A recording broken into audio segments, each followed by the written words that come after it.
Hello प्यारे प्यारे बच्चों, कैसे हो आप लोग। मैं राजेश जहांगीर। बच्चों, आज का हमारा टॉपिक है इलेक्ट्रॉनिक कॉन्फ़िगरेशन या किसी भी एटम में इलेक्ट्रॉन किस टाइप से फिलअप होते हैं उससे रिलेटेड हमने 4 टाइप्स के रूल पढ़े थे। या प्रिंसिपल पढ़ा था, कौन सा? ऑफ बाउ प्रिंसिपल, जिसका मतलब होता है बिल्डिंग अप। बिल्डिंग जिस तरह से बनती है, सबसे पहले ब्रिक नीचे रखी जाती है, फिर उसके ऊपर दूसरी ब्रिक रखी जाती है, फिर उसके ऊपर तीसरी ब्रिक रखी जाती है। इस तरह से बिल्डिंग का फॉर्मेशन होता है। सिमिलर वे में किसी भी एटम के अंदर जब इलेक्ट्रॉन्स फिलअप होंगे तो सबसे पहले इलेक्ट्रॉन्स उस ऑर्बिटल के अंदर एंटर करेगा जिसकी एनर्जी मिनिमम हो। क्या हो बच्चों? मिनिमम। ठीक है, उसके फिलअप होने के बाद में नेक्स्ट हायर ऑर्बिटल के अंदर इलेक्ट्रॉन एंटर करता है। एन प्लस एल रूल के अकॉर्डिंग क्या कहता है बच्चों? एन प्लस एल रूल भी अहवा प्रिंसिपल को ही सपोर्ट करता है। मैं ऐसे कह सकता हूँ, इलेक्ट्रॉन उस ऑर्बिटल के अंदर एंटर करेगा जिसके लिए एन प्लस एल की वैल्यू मिनिमम है। अगर 2 ऑर्बिटल के लिए एन प्लस एल की वैल्यू सेम होती है तो इलेक्ट्रॉन लोअर एन वैल्यू वाले ऑर्बिटल के अंदर एंटर करेगा। ऐसा एन प्लस एल रूल करता है, जिसे बहुत बड़ी स्कीम भी करते हैं। इसका यूज लेंगे अभी आगे इलेक्ट्रॉनिक कॉन्फ़िगरेशन में 1-2 क्वेश्चन करने के बाद में। ठीक है बच्चों, तो नेक्स्ट है पाउली's एक्सक्लूजन प्रिंसिपल। इस रूल के अकॉर्डिंग किन्हीं भी 2 इलेक्ट्रॉन की चारों क्वांटम नंबर का सेट किसी एटम के अंदर सेम नहीं हो सकता। मतलब मैं ऐसे कर सकता हूँ, एक ऑर्बिटल में रहने वाले जो इलेक्ट्रॉन्स है वो उनका स्पिन सेम कभी नहीं होगा। एक क्लॉकवाइज में होगा तो दूसरा एंटी क्लॉकवाइज डायरेक्शन के अंदर मूव करेगा या रिवॉल्व करेगा अपने एक्सिस पर। ठीक है बच्चों, तो इस तरह से 3 रूल तो ये हुए। Now last and final, hunts maximum multiplicity rule. इस रूल के अकॉर्डिंग डीजेनरेट ऑर्बिटल, डीजेनरेसी का मीनिंग मैंने लास्ट क्लास में बताया था। क्या होता है यार? ऐसे ऑर्बिटल्स जिनकी एनर्जी क्या होती है? सेम होती है, उसे हम डीजेनरेट ऑर्बिटल कहते हैं। तो डीजेनरेट ऑर्बिटल्स में जब इलेक्ट्रॉन फिलअप होंगे तो पहले single single single single electron fill up होंगे। कब तक? जब तक कि सभी डीजेनरेट ऑर्बिटल में इलेक्ट्रॉन्स फिलअप नहीं हो जाते, और उसके बाद में ही पेयरिंग स्टार्ट होगी। या सुनो बच्चों, चलो 1-2 क्वेश्चन करते हैं, उसके जस्ट बाद में हम किसी भी एटम के अंदर किस टाइप से इलेक्ट्रॉन फिलअप होते हैं उसके बारे में डिस्कस करेंगे। तो पहला क्वेश्चन हम यहां पर देखिए बच्चों, which of the following electronic configuration violates Hund's maximum multiplicity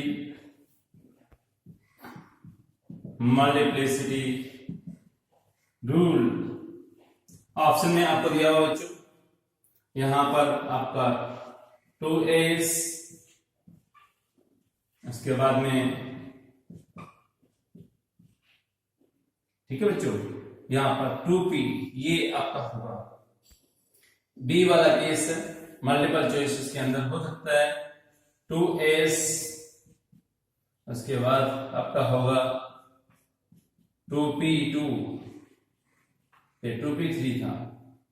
now next सी, एक ऑप्शन और लेते हैं 2s यहां पर इस टाइप से, और मल्टीपल चॉइस क्वेश्चन है ये एमसीक्यू। 2p3 एंड डी की अगर बात करें, यहां पर एक इलेक्ट्रॉन, और ये इस तरह से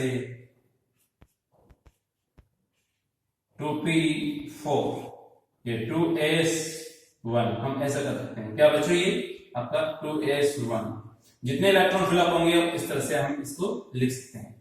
चलिए, ये 4 ऑप्शन यहां पर दिए हुए हैं। पहले ऑप्शन की बात कर रहे हैं, हमें किसका देखना? हंट्स मैक्सिमम मल्टीप्लिसिटी रूल का वायलेशन करना।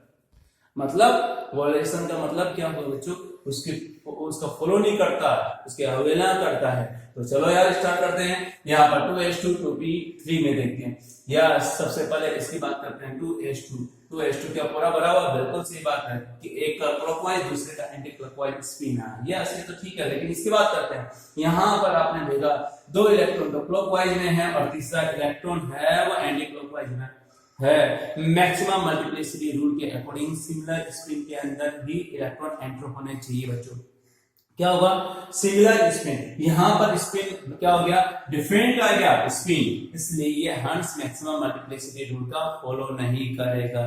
तो वॉयलेशन किस किस का करना है, यहाँ पर मैं लिखूंगा वॉयलेशन, वॉयलेशन तो बच्चों यहाँ पर हंस मैक्सिमम मल्टीप्लिसिटी रूल का वॉयलेशन कर रहा है, ठीक है, ये आपको ध्यान में रखना। सेकंड की बात करते हैं, यहाँ पर देखिए 2s2 दो इलेक्ट्रॉन, लेकिन भाई साहब ये क्लॉकवाइज है ये भी क्लॉकवाइज है, या मतलब दोनों का स्पिन सेम है। ओके यहाँ पर स्पिन के बारे में तो नहीं कहता, हंस मैक्सिमम मल्टीप्लिसिटी रूल। यहाँ पर 2p2 की मैं बात करता हूँ, यहाँ पर देखिए बच्चों ये 1 and 1 two electron similar spin में, लेकिन ठीक है आगे खाली तो कोई दिक्कत नहीं, दो इलेक्ट्रॉन अलग अलग ऑर्बिटल में, इसका मतलब ये वॉयलेशन तो कर रहा है, किसका कर रहा है, यहाँ पर पॉलीज एक्सक्लूजन प्रिंसिपल जिसने ये कहा था कि किन्हीं टू इलेक्ट्रॉन की चारों क्वांटम नंबर का सेट इक्वल नहीं हो सकता, तो ये वॉयलेशन कर रहा है, किसका कर रहा है, पॉलीज रूल का वॉयलेशन कर रहा है। चलो और मैं बात करता हूँ, यहाँ पर 2s2 यस एक क्लॉकवाइज एक एंटी क्लॉकवाइज 2p3 कितने इलेक्ट्रॉन है, 3 इलेक्ट्रॉन है। यहाँ पर देखिए clockwise anti clockwise anti clockwise, आप इसको देख सकते हैं यार कि 2p3 है, तो इसका मतलब यहाँ पर पहले सिंगल इलेक्ट्रॉन जाना चाहिए ना भाई, ठीक है, सिंगल इलेक्ट्रॉन जाएगा तभी तो यहाँ पर हंस रूल का फॉलो करेगा, लेकिन यहाँ पर तो ऐसा नहीं है, तो क्या होगा, ये 2p3 है, इसका मतलब मैं 3 इलेक्ट्रॉन तो, लेकिन यहाँ पर पेयरिंग होगी, ये खाली रहेगी और ये पेयरिंग होगी, तो विदाउट सिंगल इलेक्ट्रॉन के एंटर किए बिना ही पेयरिंग हो रही है, मतलब हंस रूल का यहाँ पर क्या हो रहा है बच्चों, वायलेशन हो रहा है। चलो इसकी बात करते हैं, मैं ऐसे कर सकता हूँ, यहाँ पर देखिए बच्चों डी ऑप्शन में 2s1 एंड 2p4, इसकी मैं बात करता हूँ, यहाँ पर सिंगल इलेक्ट्रॉन है और यहाँ पर 4 इलेक्ट्रॉन है, ठीक है, सिंगल और पेयरिंग हुई है, ठीक है कोई दिक्कत नहीं भैया, यहाँ पर पेयरिंग तो होगी, से 4 इलेक्ट्रॉन होंगे तो डेफिनेटली पहले 3 तो 3 ऑर्बिटल में जाएंगे और 4th इलेक्ट्रॉन है वो जाएगा किसमें, आपका पेयरिंग के लिए एंटर करेगा। मैं 2s1 की बात करूंगा, यहाँ पर एक इलेक्ट्रॉन है, ये एक इलेक्ट्रॉन है यार, वॉयलेशन तो कर रहा है, किसका कर रहा है यार, ये इनकम्प्लीट है, उसके पहले से ही इलेक्ट्रॉन इसमें एंटर करने लगे, यस क्या करता है, ऑफ प्रिंसिपल यहाँ पर आएगा, ऑफ प्रिंसिपल, क्या n+l की मैं बात कर सकता हूँ, n+l भी यही कहता है, ठीक है बच्चों, कि जो है मतलब इलेक्ट्रॉन उस ऑर्बिटल में जाएगा जिसमें n+l की वैल्यू है, जिसके लिए n+l की वैल्यू कम होती है, लेकिन यहाँ पर ऑफ प्रिंसिपल को ज्यादा प्रायोरिटी हम देंगे, ठीक है, हालांकि वॉयलेशन तो वो भी कर रहा है, उसका भी वॉयलेशन हो रहा है, ठीक है बच्चों, तो उसी ऑफ के अंदर ही n+l आ जाता है, तो ऑप्शन के अंदर ऑफ तो हम उसे टिक मार्क करेंगे। ओके तो हमारा तो हंस रूल की वॉयलेशन की बात करता है, कौन कौन से थे यार, ये भी हंस रूल का वॉयलेशन कर रहा है, ये भी कर रहा है, ए एंड आपका सी आंसर हो जाएगा यहाँ पर इस तरह से, ठीक है बच्चों। नेक्स्ट क्वेश्चन की मैं बात करूंगा, क्वेश्चन है which of the following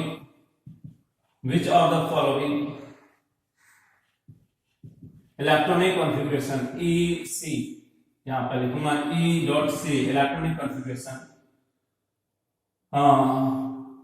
wallets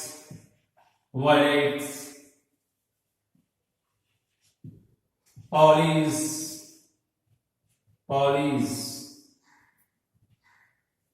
exclusion principle, किसका, ठीक है बच्चों, ये ऑप्शन में ए के अकॉर्डिंग मैं बात करूंगा, यहाँ पर ए है आपका दिया हुआ 3s या 4s लेते हैं, ज्यादा अच्छा रहेगा, 4s, इसके बाद में आपने देखा 3d 1 2 3, बी की बात करेंगे, यहाँ पर देखो बच्चों 4s 0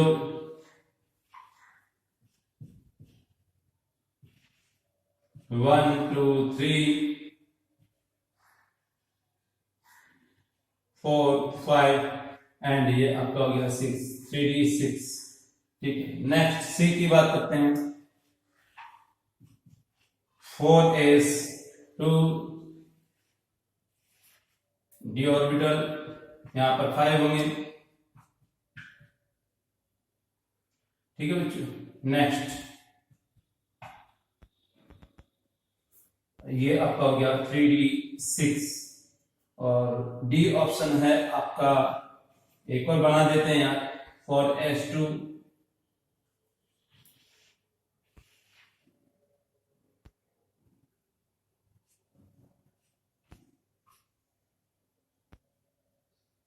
ये 5th,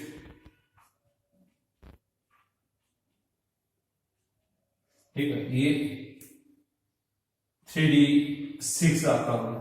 चलो बच्चों पहले देखते हैं कि किस किस का वॉल्यूशन करता है कौन सा। यहाँ पर 4s कितने बच्चे 2 है, 4s2 है, मतलब 2 इलेक्ट्रॉन इसके अंदर है। ओके, 3 इलेक्ट्रॉन इसके अंदर है, डी ऑर्बिटल के अंदर। क्या वॉल्यूशन कर रहा है किसका? यार ये तो करेक्ट है, क्लॉकवाइज एंटी क्लॉकवाइज एक ऑर्बिटल में 2 इलेक्ट्रॉन आ सकते हैं। यहाँ पर 3d3 यस क्लॉकवाइज स्पिन है, बिल्कुल सही बात है। तो ये सभी रूल का फॉलो कर रहा है, इसलिए इसमें कोई तरह की खामी नहीं है, किसी तरह की कोई प्रॉब्लम नहीं है। बी की मैं बात करता हूँ, 4s0 एंड 3d6 है। यहाँ पर देखो तो खाली है और इसके खाली रहते हुए 3d6 के अंदर इलेक्ट्रॉन क्या हो रहा है बच्चों, एंटर कर रहा है। ठीक है, तो इसका मतलब मैं ऐसा कर सकता हूँ। अब जैसे मैंने आपको बताया था n+l रूल के अकॉर्डिंग कल के क्लास में या लास्ट क्लास के अंदर कि 4s की एनर्जी कम होती है, 3d की एनर्जी ज्यादा होती है। 4s पहले फिलअप होगा, उसके बाद में 3d फिलअप होगा, तभी इलेक्ट्रॉन सही कॉन्फ़िगरेशन माना जाएगा।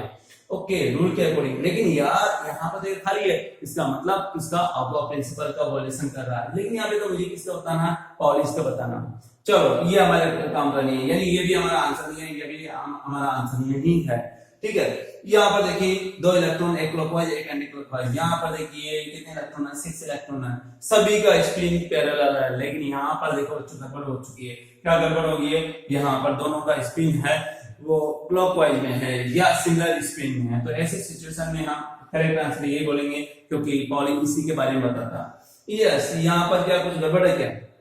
देखिए बच्चों, मैं ऐसा कर सकता हूँ 4s2 ये है और यहाँ पर क्लॉकवाइज एंटी क्लॉकवाइज 3d6। इसमें देखो दो, पहली बात तो 2 इलेक्ट्रॉन का पैरेलल स्पिन है। ठीक है, साथ ही साथ में यहाँ पर ये पेयरिंग हुई है और ये 2 ऑर्बिटल एम्प्टी है। कितने? ये ऑर्बिटल एम्प्टी है, सॉरी कौन सा? ये ऑर्बिटल आपका एम्प्टी है। तो हम ऐसा कर सकते हैं कि बच्चों इस वाले केस के अंदर यहाँ पर ये एम्प्टी है और उसके पहले पेयरिंग हुई, यानी हम मैक्सिमम मल्टीप्लिसिटी रूल का वॉल्यूशन तो कर ही रहा है। लेकिन क्या पॉलिश एक्सक्लूजन प्रिंसिपल का वायलेशन नहीं कर रहा? यस कर रहा है। यानी ये वाला जो एग्जांपल है उसके अंदर 2 वायलेशन हो रहे हैं, हर्ट्ज रूल का भी वायलेशन हो रहा है एंड पॉलिश का भी। तो आपका मल्टीपल चॉइस में आंसर होगा सी एंड डी, इसका आंसर बनता है। चलो बच्चों, ये इस तरह के क्वेश्चंस आते हैं। नाउ इलेक्ट्रॉनिक कॉन्फ़िगरेशन की बात करते हैं। यस, हाँ, electron filling in multi electronic system की बात करेंगे। तो यहाँ देखिए बच्चों, पहले तो हाइड्रोजन में हम बात करते हैं और उसके बाद में मल्टी इलेक्ट्रॉनिक सिस्टम में हम बात करेंगे, तभी जाकर के हमें आंसर प्रॉपर वे में दे पाएंगे बच्चों। तो और क्वेश्चन आया हुआ भी है कंपैरिजन के बेसिस पर, हाइड्रोजन के लिए क्या होगा और यहाँ पर मल्टी इलेक्ट्रॉनिक सिस्टम के लिए क्या होगा। तो यहाँ देखिए बच्चों, सारे के सारे रूल्स अप्लाई करेंगे हम, लेकिन पहले हाइड्रोजन के लिए और फिर मल्टी इलेक्ट्रॉनिक सिस्टम के लिए हम ऐसा देखेंगे।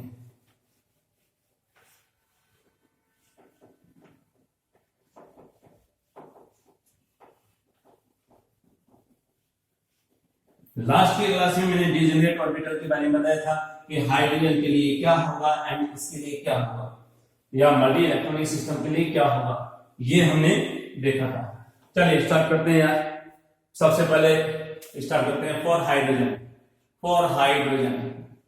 ओके, हाइड्रोजन और hydrogen like species,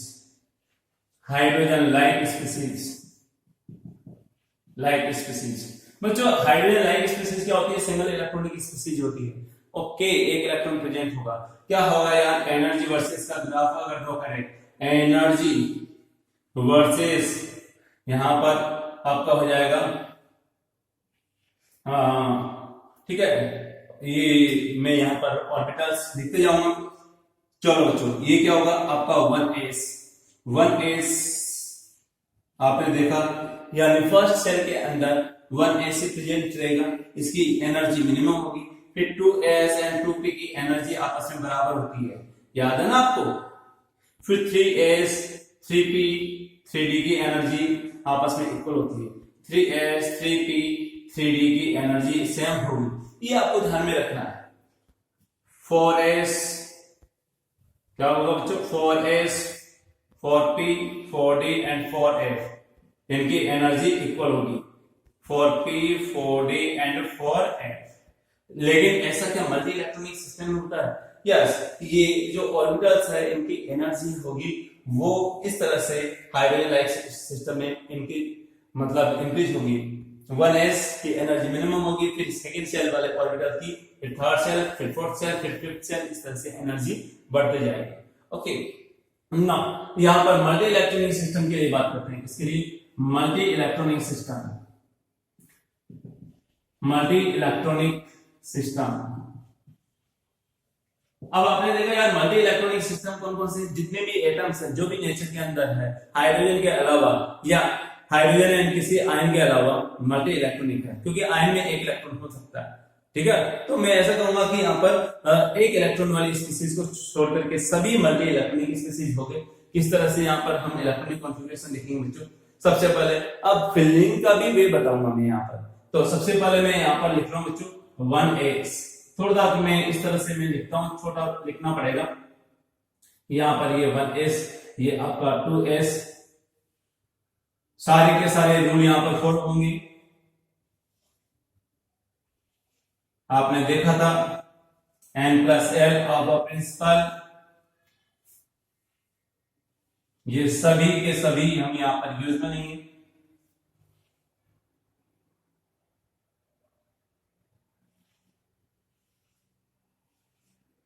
and last and final ये आपका हो गया बच्चों। ठीक है, जी ऑर्बिटल होता नहीं है, यहां पर मैं कहूंगा s orbital 1s 2s 3s 4s 5s 6s 7s 2p 3p 4p 5p 6p 7p। Yes, फिर आपका होगा 3d 4d 5d 6d 7d। Okay, 4f 5f 6f 7f। क्या होगा बच्चों, क्या 7f तक के लिए इलेक्ट्रॉन प्रेजेंट होते हैं? नहीं यार, इलेक्ट्रॉन फिलअप करेंगे यहाँ पर। सबसे पहले एनर्जी मिनिमम होती है किसकी, 1s की मिनिमम होती है, या हमने देखा था 1s, उसके बाद में 2s 2p n+l रूल के अकॉर्डिंग देखें, n+l रूल का फॉलो करेंगे तो इसके लिए n+l की वैल्यू 1 आएगी। सबसे पहले इलेक्ट्रॉन इसमें फिलअप होगा बच्चों, किसमें फिलअप होगा, ये हमने n+l रूल का फॉलो करते हुए काफी ऑर्बिटल का एनर्जी का ऑर्डर हमने देखा था। तो बच्चों मल्टी इलेक्ट्रॉनिक सिस्टम में सबसे पहले इलेक्ट्रॉन इसमें फिलअप होगा। यस, s ऑर्बिटल के अंदर कितने इलेक्ट्रॉन हो सकते हैं? मैक्सिमम 2 सकते हैं, यानी कि इस रो के अंदर 2 इलेक्ट्रॉन होंगे, यानी p ऑर्बिटल्स के अंदर 6 होंगे। हमें ध्यान में रखना होगा d ऑर्बिटल के अंदर 10 एंड f के अंदर आपका 14। तो मैं यहाँ पे लिख देता हूँ, ये क्या होगा, ये 2 इलेक्ट्रॉन वाली सीरीज है। क्या 2 इलेक्ट्रॉन इसके अंदर फिलअप होंगे, यहाँ पर 2 इलेक्ट्रॉन्स, यह आपका कितना होगा बच्चों, 6 इलेक्ट्रॉन्स होंगे। यहाँ पर आपका होगा 10 इलेक्ट्रॉन्स फिलअप होंगे इस सीरीज के अंदर। इसके अंदर 4f के अंदर होंगे आपका 14 इलेक्ट्रॉन्स। ठीक है, ये आपको ध्यान में रखना, ताकि इलेक्ट्रॉन फिलअप करते समय हमें काउंटिंग का ध्यान रहे। तो 1s में सबसे पहले इलेक्ट्रॉन जाएगा, फिर n+l रूल के अकॉर्डिंग हम देखते हैं, तो यहाँ पर फिर अगेन 2s में जाएगा इलेक्ट्रॉन, फिर हमने देखा 2s के बाद में 2p में जाएगा, क्योंकि n+l के अकॉर्डिंग इसकी वैल्यू कम है, इसका n कम है। फिर 3s में एंटर करेगा, उसके बाद में आपका होगा 3p 4s। ठीक है बच्चों, फिर आपका होगा 3d 4p एंड 5s, उसके बाद में 4d 5p 6s 4f। आपने देखा कि 6s के बाद में फिर 4f के अंदर इलेक्ट्रॉन फिलअप होता है। ये हमें आपको बताना है, ये ध्यान में रखना बच्चों इन चीजों को। चलिए ये आपका 5f, ये 6d, ये 7p। ओके, तो इस तरह से इलेक्ट्रॉन फिलअप होगा। मैं इसको चाहो तो इस तरह से कर सकता हूं जहां पर आपको समझ में आ जाएगा। और कि ये एक सीक्वेंस होगा, यानी ऑर्बिटल की इंक्रीजिंग एनर्जी का इंक्रीजिंग ऑर्डर क्या होगा बच्चों? ऑर्बिटल की एनर्जी का इंक्रीजिंग ऑर्डर ये वाला हमें मिलता है। देख सकते हो आप लोग, एक एक चीज क्लियरली समझ में आ रही है इस तरह से। ठीक है बच्चों, आपको फोकस करना है एरो के ऊपर। उसके बाद में 7s के बाद में इलेक्ट्रॉन जो फिलअप होंगे वो होंगे बच्चों, इसमें फिलअप होंगे 5f के अंदर। ये इस तरह से एक एनर्जी का सीक्वेंस हो गया। अब मैं ऑर्बिटल्स की एनर्जी लिखता हूं ताकि इलेक्ट्रॉन फिलअप करेंगे फिर। ठीक है बच्चों, तो increasing order of energy, increasing order of energy of orbitals, increasing order of energy of orbitals क्या होगा बच्चों? देखिए, तो सबसे कम एनर्जी किसकी है आप देख सकते हैं यहाँ पर 1s की एनर्जी सबसे कम है। फिर क्या होगा? 2s, फिर 2p। ओके, फिर उसके बाद में 3s, 3p, फिर आप देखोगे 4s, फिर आपका हो जाएगा 3d, उसके बाद में 4p, 5s, 5s, फिर आपका होगा बच्चों 4d, फिर आपका होगा 5p, 5p, देख सकते हो 6s, उसके जस्ट बाद में 4f, 6s के बाद में 4f में इलेक्ट्रॉन जाएंगे। ये आपको ध्यान रखना है। यहाँ पे एक कुछ एक्सेप्शन भी आते हैं, वो देखेंगे हम, लेकिन रफली हम ये एनर्जी ऑर्डर देख सकते हैं। फिर क्या होगा? 5d, उसके बाद में आप कर सकते हो बच्चों 6s। ठीक है, 5d, 4a, 5d, 6p, 6p आएगा यहाँ पर। 5d के बाद में 6p, उसके जस्ट बाद में 7s, और उसके बाद में आपका 5f, 7s के बाद में 5f, फिर 6d, फिर आपका होगा 7p।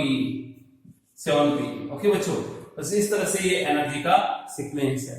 चलो इलेक्ट्रॉन फिलअप करते हैं, किसके अंदर? एग्जांपल्स लेते हैं कुछ, और उसी के बाद में हम क्वेश्चंस हम करेंगे। तो आज के लेक्चर के अंदर हम यहाँ पर केवल और केवल इलेक्ट्रॉन फिलअप करना ही सीखेंगे। ये डायग्राम काफी इंपॉर्टेंट है, इसी से इलेक्ट्रॉन फिलअप करेंगे हम। तो कुछ एग्जांपल लेते हैं यहाँ पर।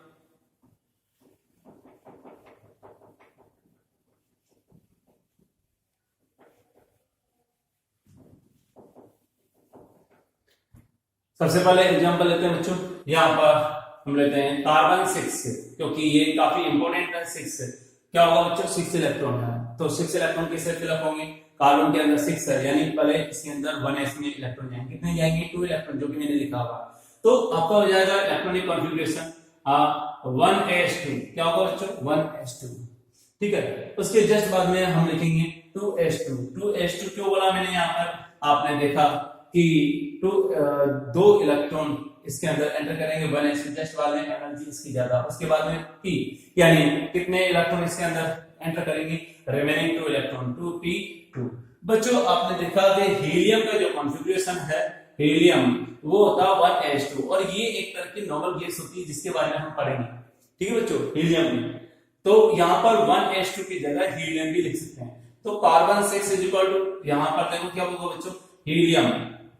हीलियम इस टाइप से 2s2, 2p2। ये भी एक वैलिड और करेक्ट इलेक्ट्रॉनिक कॉन्फ़िगरेशन है। चलिए उसके बाद में हम बात करते हैं यहाँ पर फ्लोरीन 9 की बात करते हैं। चलिए बच्चों, क्या होगा इसका? कितने इलेक्ट्रॉन? 9 इलेक्ट्रॉन। 2 इलेक्ट्रॉन 1s के अंदर जाएंगे, 2 इलेक्ट्रॉन 2s के अंदर जाएंगे, 4 इलेक्ट्रॉन एंटर करके। नाउ कितने हैं? 9 थे, 9 में से 4 इनमें चलेंगे तो 5 इलेक्ट्रॉन p के अंदर जाएगा। तो अगेन यहाँ पर 1s2, 2s2, 2p, 5। यस बच्चों, हम इसको क्या हीलियम लिख सकते हैं, हीलियम। ओके, 2s2, उसके बाद में 2p5।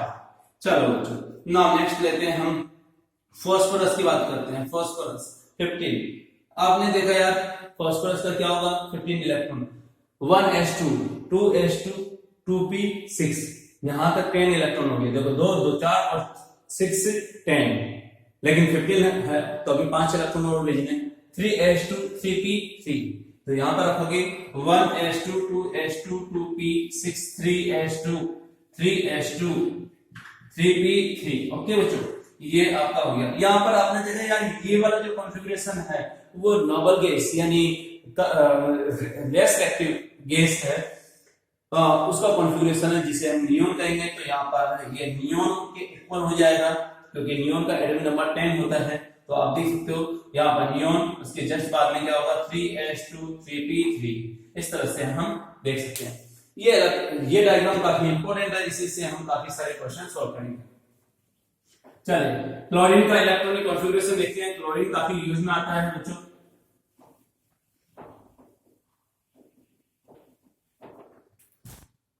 क्लोरीन में 17 इलेक्ट्रॉन होंगे। कितने बच्चों, 17। ओके, देखिए 1s2, 2s2, 2p6, 10 इलेक्ट्रॉन हो गए।